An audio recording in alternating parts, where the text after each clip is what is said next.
آج مجھے جس موضوع پہ لب کشائی کرنے کا موقع ملا ہے وہ ہے کفارہ کا کلمہ۔ یہ میرے لیے بڑے اعزاز کی بات ہے کہ آج میں یہاں سامنے کھڑے ہو کر اس کلمے کو بیان کر رہی ہوں۔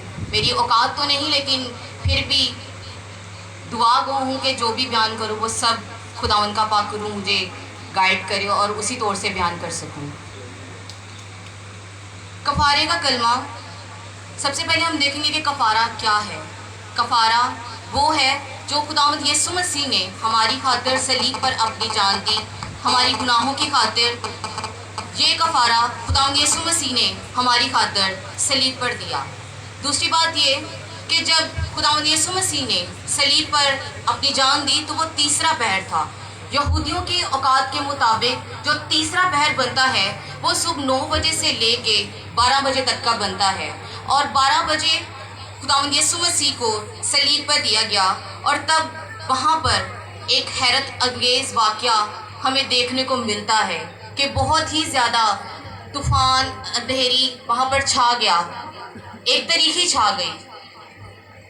تاریخی جو ہے وہ اس بات کا ثبوت ہے کہ جو خدا ہے وہ کچھ بھی کر سکتا ہے، یعنی جہاں جہاں پہ اس ٹائم پہ بھی روشنی موجود تھی وہاں پر اندھیرا چھا گیا تھا، اور اس اندھیرے چھا جانے کا مطلب یہ تھا کہ جو ہمارا یسوع ہے وہ کچھ بھی کرنے میں قادر ہے۔ وہ مطلب اپنی مرضی سے کسی بھی چیز کو روک سکتا ہے، تھام سکتا ہے۔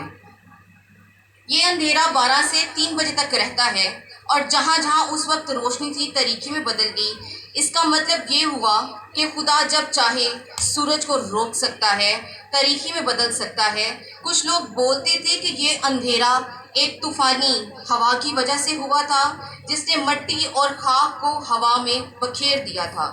کچھ لوگوں کا خیال تھا کہ بہت بھاری طوفان آئے تھے جنہیں سورج کا راستہ روک دیا، مگر لوکا کی انجیل اس کا 23 باب اس کی 45 آیت پہ لکھا ہے کہ سورج طریق ہو گیا تھا اور اس کی روشنی جاتی رہی۔ وہاں وہ الفاظ استعمال کرتا ہے ایکلیپو کا، جس کا مطلب ہے نہ ختم ہونا۔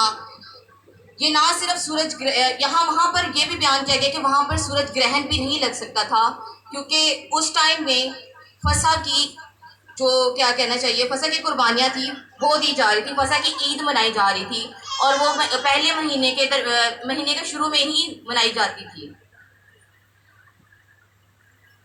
فسح مہینے کے درمیان میں آتی ہے، یعنی فسح کے وقت چاند پورے دنوں کا تھا۔ یہ تاریخی کیا ظاہر کرتی ہے؟ کیا مسیح یسوع کے ساتھ ہونے والے ظلم و ستم کو، یا اس پر لعن طعن جو کی جا رہی تھی اس سے محفوظ رکھنے کو، یا پھر اس کی کمزور حالت کو چھپا رہی تھی؟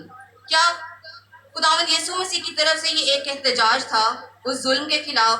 میں اس بات سے متفق ہوں کہ بائبل کے مطابق تاریخی کے خلاف عذاب اور عدالت کو جو ہے وہ تاریخی ظاہر کرتی ہے۔ متعدد حوالے اس بات کو ظاہر کرتے ہیں۔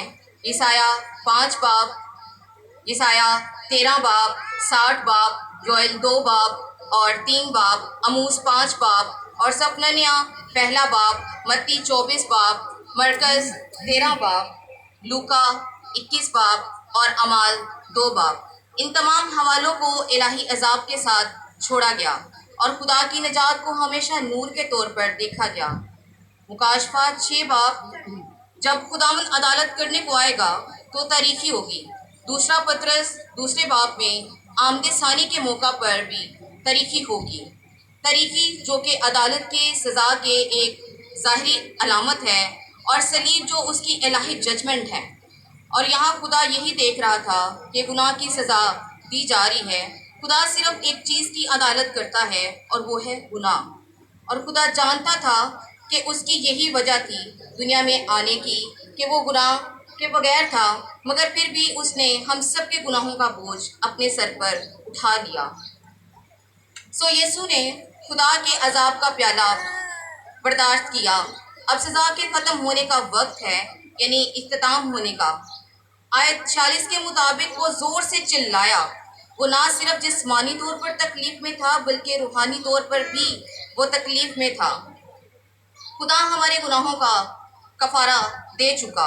خدا نے تمام نسل انسانی کا ہر دکھ اپنے اوپر منڈیل دیا۔ وہ خدا کو دیکھ رہا تھا۔ یہاں پر جو لفظ ایلی ایلی یہ عبرانی زبان کا لفظ ہے اور مرکز میں الوہی الوہی یہ ارامی زبان کا لفظ ہے۔ دونوں کا مطلب ایک ہی ہے کہ اے میرے خدا تو نے مجھے کیوں چھوڑ دیا۔ یہ زبور 22 کی پہلی آیت ہے۔ یسوع نے خدا کو ہمیشہ باپ کہہ کر پکارا، مگر یہ پہلی دفعہ تھا کہ اس نے اس کلمہ میں خدا کہہ کر پکارا کہ اے خدا تو نے مجھے کیوں چھوڑ دیا۔ یہاں پر یہ ظاہر ہوتا ہے کہ شاید وہاں پر اس کی ایمان کی کمزوری آ گئی تھی، لیکن یہ بالکل بھی نہیں میرے عزیزوں، یہاں پر اس کے ایمان کی کمزوری نہیں، بلکہ اس کا اپنے باپ کے ساتھ جو ایک رفاقت کا سلسلہ تھا وہ ٹوٹ چکا تھا، لیکن اس کا بھروسہ اب بھی خداوند پر ہے۔